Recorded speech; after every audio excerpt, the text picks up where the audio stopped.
Hey guys, welcome to gadgets life. So एक refurbished iPhone को मंगाने के चक्कर में मेरे साथ एक बहुत ही अलग एक्सपीरियंस हो गया।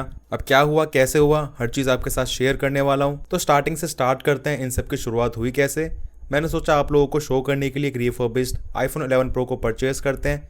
इसकी प्राइसिंग 20 से लेके 25,000 रुपये के आसपास रहती है एंड इसी प्राइस में बहुत से लोग रिफर्बिश्ड आईफोन को परचेज करना प्रेफर करते भी हैं। तो यहाँ पे मुझे मल्टीपल वेबसाइट शो हुई, बट मैंने सेलेक्ट करा कैशिफाई को, क्योंकि यहाँ पे इसका जो नाम है काफ़ी ज़्यादा चलता है, इसी के साथ इसकी सर्विस वगैरह है, मुझे लगा और उससे ज़्यादा बेटर होगी क्योंकि सभी रिफर्बिश्ड आईफोन्स होते हैं। तो उस केस में क्या होता है, कंपनी किस तरीके से चीज़ों को हैंडल करती है, आपको सर्विस प्रोवाइड करती है, वो बहुत इंपॉर्टेंट होता है। तो यहाँ पे refurbished iPhone 11 pro superb condition में, इसकी प्राइसिंग अराउंड 26,000 रुपीज़ एंड सबसे बड़ी बात COD अवेलेबल था।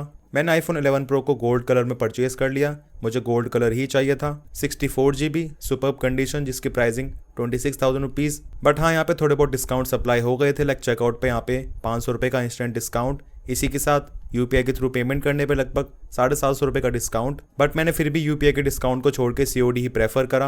अब COD सेलेक्ट करने पे यहाँ पे मुझे लगभग 250 रुपये के आसपास पहले पे करने पड़े, उसके बाद जो रेस्ट अमाउंट है डिलीवरी के बाद। तो इस तरीके से यहाँ पे सक्सेसफुली ऑर्डर प्लेस हो गया, सब चीज़ एकदम ही ट्रैक पे चल रही थी एंड मैंने ऑर्डर प्लेस करा था 30 मार्च को, डिलीवरी डेट शो कर रहा था 5 अप्रैल की। एक और चीज़ मुझे बहुत ज़्यादा अच्छी लगी, दैट यहाँ पे व्हाट्सएप पे कुछ इस तरीके से आपकी फ़ोन की कंडीशन, लाइक यहाँ पे आपको कौन सा फ़ोन डिलीवर होने वाला है, एक्चुअल में प्रोडक्ट उसको शो करते हैं एंड मैंने पहचान लिया था एक्चुअल में मुझे ये वाला फ़ोन डिलीवर हुआ था। तो ऐसा बिल्कुल भी नहीं है कि यहाँ पे शो कुछ और कर रहे हैं, डिलीवर कुछ और हो रहा है। तो ये वाली चीज़ मुझे अच्छी लगी, ये लोग अच्छी ट्रांसपेरेंसी को मेंटेन कर रहे हैं। अब इतने सारे आईफोन्स को इस्तेमाल करने के बाद एक चीज़ यहाँ पे मुझे क्लियरली दिख गई थी, बट मैंने सोचा चलो फ़ोन को आ जाने दो, उसके बाद यहाँ पे देखते हैं एक्चुअल में ऐसा है या फिर नहीं। बट मैं 99.9% श्योर था।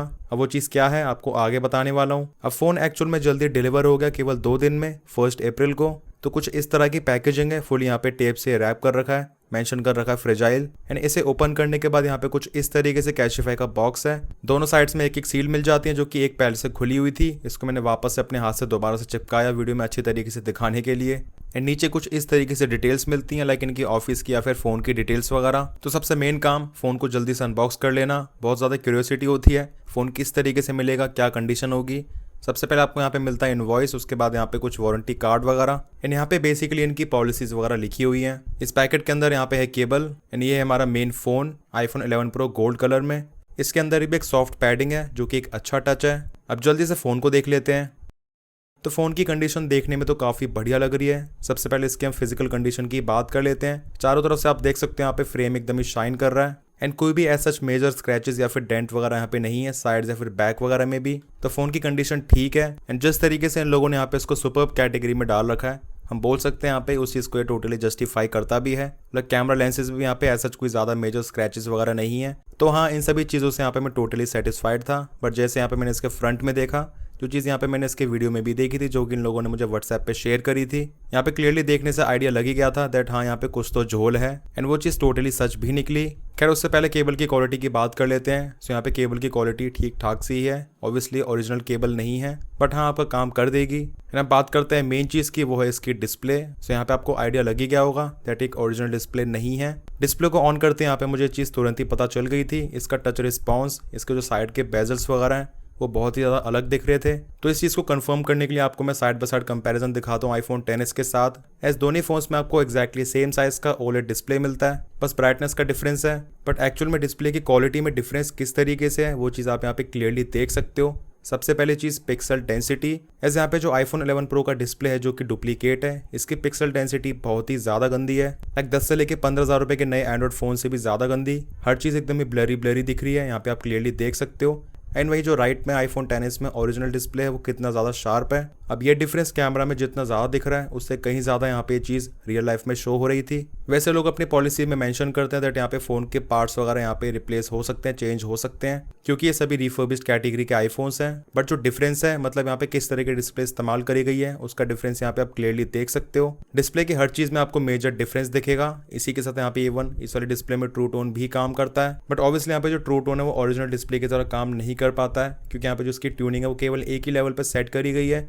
मतलब यहाँ पे हर बारी जैसे हम ट्रू टोन को ऑन करते हैं तो डिस्प्ले के टेम्परेचर को उतनी इंटेंसिटी से हर बारी उतना ही वार्म करता है, बल्कि रियल डिस्प्ले में ऐसा नहीं होता है। एनवायरनमेंट के हिसाब से यहाँ पे डिस्प्ले का टेम्परेचर कम या फिर ज़्यादा वार्म होता है। टच रिस्पॉन्स में भी यहाँ पे काफ़ी ज़्यादा डिफरेंस है। यहाँ पे आपको एक डिले, एक लैग दिखेगा। वहीं रियल डिस्प्ले में यहाँ पे जो टच है काफ़ी इंस्टेंटली काम करता है। इवन यहाँ पे बेजल्स एंड चिन में डिफरेंस आप देख सकते हो, काफ़ी ज़्यादा है। एक एंड्रॉइड फोन जैसा लग रहा है मोटे मोटे बेजल्स एंड चिन के साथ। बाकी डिस्प्ले के टच को इस तरीके से चेक करने पे भी आप देख सकते हैं यहाँ पे काफी ज्यादा जिटरी है एक्सपीरियंस, एकदम ही लैग कर रहा है। यहाँ पे जो आइकन्स हैं प्रॉपर्ली 60 हर्ट्ज में यहाँ पे डिस्प्ले प्रोड्यूस नहीं कर पा रही है। HDR वीडियो प्लेबैक में यहाँ पे आप डिफरेंस देख सकते हो। नीचे है ओरिजिनल iPhone XS का OLED डिस्प्ले एंड ऊपर है डुप्लीकेट डिस्प्ले। सो यहाँ पे आपको डिफरेंस काफी ज्यादा दिखेगा, क्योंकि एप्पल की तरफ से iPhone 11 Pro की HDR कंटेंट में ब्राइटनेस ज़्यादा है iPhone XS से, बट यहाँ पे रिवर्स ही हो रहा है क्योंकि यहाँ पे एक रियल डिस्प्ले नहीं है इसी वजह से। एंड आपको हर चीज़ में डिफरेंस दिखेगा, कंट्रास्ट रेशियो, हाइलाइट्स, इसी के साथ जो ब्राइटनेस है उसमें भी। एंड इसी के साथ सबसे बड़ा डिफरेंस यहाँ पे आ जाता है व्यूइंग एंगल्स का,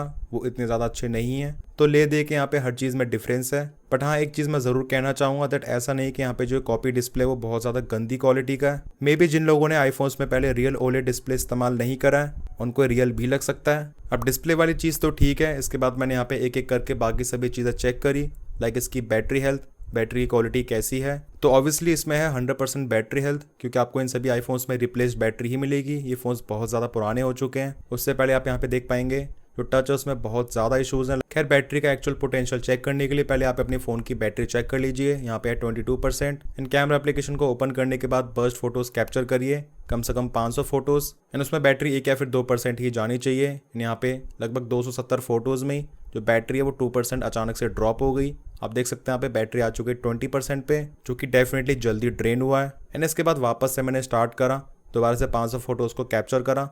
अब यहाँ पे जो फोटोज़ है उसको कैप्चर करने में बैटरी 20 से लेकर 19% तक आई। बट अगेन यहाँ पे जो टच में इश्यूज़ आपको यहाँ पे क्लियरली दिख जाएंगे। अपने आप यहाँ पे चीज़ें फ़ोन में होती रहती हैं बीच बीच में।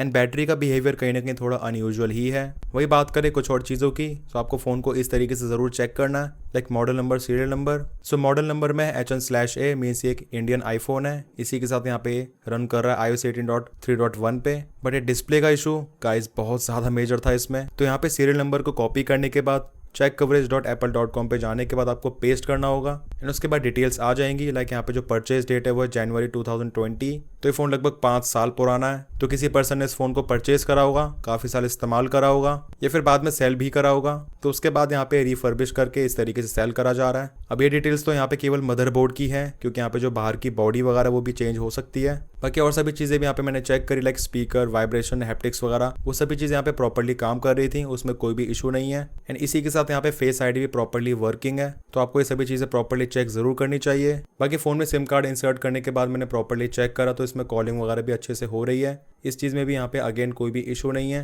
लाइक इसका ईयरपीस, इसकी माइक क्वालिटी दोनों यहाँ पे प्रॉपर्ली फंक्शनल है। बाकी हर बटन को भी मल्टीपल टाइम्स प्रेस करके जरूर चेक करें। अब यहाँ पे आप देखेंगे फ़ोन को लॉक करने में यहाँ पे एक अलग सा लैग है जो कि हर बार ही आ रहा है। एंड ये इशू है डिस्प्ले का। सो एक बहुत ही खराब सा एक्सपीरियंस हो गया इन सभी चीज़ों की वजह से। नेक्स्ट बात करते हैं कैमरा की। तो सबसे पहले चेक करते हैं ultra wide 1x and 2x, यहाँ पे स्मूथली काम कर रहा है, दैट्स गुड। एंड यहाँ पे जो फोकस वगैरह वो भी प्रॉपर्ली काम कर रहा है। फोटोज़ में यहाँ पे जो डिटेल शार्पनेस है वो भी ठीक ठाक आ रही है। एंड वही देखते हैं मैक्सिमम जूम करके, सो यहाँ पे जो स्टेबलाइजेशन है वो भी ठीक काम कर रहा है। दैट मीन्स कैमरा में ऐसा कोई भी फॉल्ट वगैरह नहीं है, कैमरा यहाँ पे प्रॉपर्ली फंक्शनल है। तो कुछ सैंपल्स यहाँ पे आप देख सकते हो। ये है इसका अल्ट्रा वाइड कैमरा एंड ये है 1x। एंड इसमें आपको 2x टेलीफोटो कैमरा मिल जाता है जो कि अगेन ठीक काम कर रहा है। तो फोटोज़ में मुझे यहाँ पे ऐसा कोई भी ज़्यादा इशू नहीं लगा। बट जैसे मैंने शूट करी वीडियोस, सो ये 4K 30 FPS वीडियो। यहाँ पे आप देखेंगे वॉकिंग के टाइम पे पूरा एक फ्रेम हिल रहा है एंड जो एक्सपोजर है वो शिफ्ट हो रहा है। बट नॉर्मली यहाँ पे iPhone 11 सीरीज़ में इस तरीके से चीज़ें नहीं होती हैं। एंड फ़ोन को यहाँ पे हल्का सा शेक करने पे यहाँ पे पूरा फ्रेम हिल रहा है। एंड ऐसा नहीं कि यहाँ पे मैं केवल हवाई बातें कर रहा हूँ, एक्चुअल में यहाँ पे हर चीज़ में बता रहा हूँ एक्चुअल प्रूफ के साथ, क्योंकि इसका कैमरा मैंने साइड बाय साइड कंपेयर करा अपने iPhone 11 के साथ, क्योंकि इनमें आपको वही same main ultra wide and selfie camera मिलता है। तो सेल्फी कैमरा में आप नोटिस करेंगे इस वाली फ़ोटो में तो डिफरेंस तो कोई ज़्यादा नहीं है, क्योंकि लाइट मेरे फेस पर डायरेक्टली आ रही है। बट हाँ, ध्यान से देखेंगे तो आई डोंट नो वाई यहाँ पे जो शार्पनेस है वो iPhone 11 में ज़्यादा है एंड रिफर्बिश्ड iPhone 11 Pro में थोड़ी कम है। बट जैसे मैंने फोटो कैप्चर करा डिफिकल्ट सिचुएशन में, यहाँ पे जो iPhone 11 Pro है वो बहुत ज़्यादा पुअर परफॉर्म कर रहा है। बल्कि इसे एक्चुअल में iPhone 11 की तरह ही परफॉर्म करना चाहिए था, क्योंकि यहाँ पे सेम सेल्फी कैमरा है। एंड इस वाले फोटो में भी आप देख सकते हैं मेरे फेस का कलर, इसी के साथ छोटे छोटे टेक्सचर एंड मेरे बाल में डिटेल्स वगैरह वो भी यहाँ पे लैग कर रही है iPhone 11 Pro में। And 4K 60 FPS selfie video में भी यहाँ पे आप क्लियरली देख पाओगे, आपको यहाँ पे एक डिफरेंस दिख जाएगा। लाइक वीडियो में यहाँ पे डिटेल्स थोड़ी लैग कर रही है, नॉइस थोड़ी ज़्यादा दिख रही है एंड डिफिकल्ट सिचुएशन में यहाँ पे थोड़ा ज़्यादा स्ट्रगल कर रहा है। इनफैक्ट यहाँ पे माइक की क्वालिटी में भी डिफरेंस काफ़ी ज़्यादा है। सो यहाँ पे आप साइड बाय साइड सुन सकते हो। भाई जो कैशिफाई का आईफोन है इसकी हालत कुछ ठीक नहीं है, ये बहुत ज़्यादा ओवर हीट हो रहा है। अब इसको मैं साइड बाय साइड कंपेयर कर रहा हूँ आईफोन 11 के साथ। सो यहाँ पे जो आईफोन 11 एकदम ही नॉर्मल टेम्परेचर पे है, बट ये बहुत ज़्यादा ओवर हीट हो गया। इसका कैमरा वगैरह एकदम ही लैग कर रहा है, एकदम ही जिटर्स आ रहे हैं एप्लीकेशन में यहाँ पे। तो बहुत ज़्यादा यहाँ पे इस आईफोन में इशूज़ हैं। इनफैक्ट यहाँ पे जो कैमरा क्वालिटी है उसमें भी मुझे इशू लग रहा है। जो फोटोज़ उसमें शार्पनेस डिटेल्स है ही नहीं। एंड जबकि आईफोन 11 प्रो में सेम ही आपको front camera, back camera and ultra wide camera मिलता है, उसके बाद भी यहाँ पे जो क्वालिटी डिफरेंस है काफ़ी ज़्यादा दिख रहा है। सो दोनों फ़ोन्स में सेम टाइम के लिए कैमरा इस्तेमाल करने पे यहाँ पे जो आईफोन 11 प्रो वो काफ़ी ज़्यादा ओवर हीट हो रहा था and at the same time iPhone 11 काफ़ी ज़्यादा कम हीट हो रहा था। बाकी मेन कैमरा की वीडियो क्वालिटी में भी डिफरेंस यहाँ पे आप देख सकते हो। हल्का फुल्का कलर्स का डिफरेंस अगेन यहाँ पे विजिबल हो रहा है। आप लोगों के क्या थॉट्स हैं मुझे कमेंट सेक्शंस में ज़रूर बताना।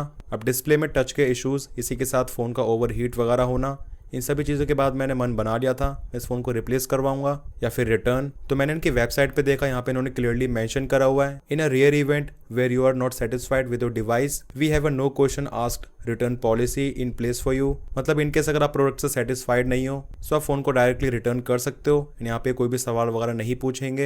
एंड एक्चुअल में मुझे इनकी वाली चीज़ बहुत ज़्यादा पसंद आई। लाइक कैशिफाई की एप्लीकेशन या फिर वेबसाइट पे जाने के बाद आपको सिंपली यहाँ पे वारंटी पॉलिसी में चले जाना है एंड आपको वहाँ पे जो इशू है उसको मेंशन कर देना है। लाइक मैंने मेंशन करा फ़ोन ओवर हीट हो रहा है, डिस्प्ले में यहाँ पे ऑटो टच वगैरह काम कर रहा है एंड टच में यहाँ पे प्रॉपर्ली वर्किंग नहीं था डिस्प्ले का। तो इन लोगों ने बिना कुछ पूछे यहाँ पे डायरेक्टली मेरा रिटर्न इनिशिएट कर दिया एंड मुझे यहाँ पे कोई भी कॉल वगैरह भी नहीं आया दैट यहाँ पे फ़ोन आप क्यों रिटर्न करना चाहते हो, क्या इशू है। डायरेक्टली यहाँ पे व्हाट्सएप पे फोटोज़ वगैरह पोस्ट करने के बाद रिटर्न इनिशिएट हो गया था एंड उसके अगले दिन यहाँ पे फ़ोन पिकअप हो गया। फ़ोन को पिकअप होने के बाद आपको यहाँ पे ये लोग एक लिंक शेयर करते हैं, उस पर आपको अपनी बैंक की डिटेल्स वगैरह यहाँ पे सेंड करनी होती हैं, लाइक अकाउंट नंबर वगैरह। एंड डिटेल शेयर करने के 2 से 3 घंटे के बाद यहाँ पे मुझे प्रॉपर्ली पूरा रिफंड आ गया था मेरे अकाउंट में। सो यहाँ पे फ़ोन को मंगाने का एक्सपीरियंस काफ़ी मिक्स्ड है। मतलब फ़ोन को ऑर्डर करने का प्रोसेस बहुत अच्छा था, बस मेन प्रॉब्लम वही हुई दैट यहाँ पे फ़ोन में इश्यूज़ थे।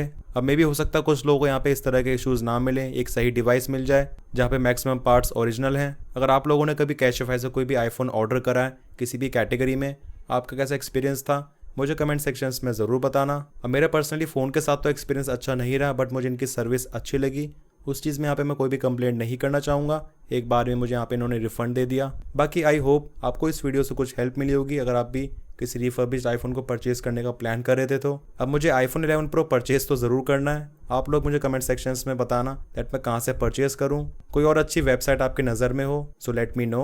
वीडियो पसंद आई, इन्फॉर्मेटिव लगा तो make sure to like this video. कोई भी डाउट्स या फिर क्वेरीज हैं you can ask in the comment sections. मिलते हैं मेरे नेक्स्ट इन्फॉर्मेटिव वीडियोज़ में। Till then take care.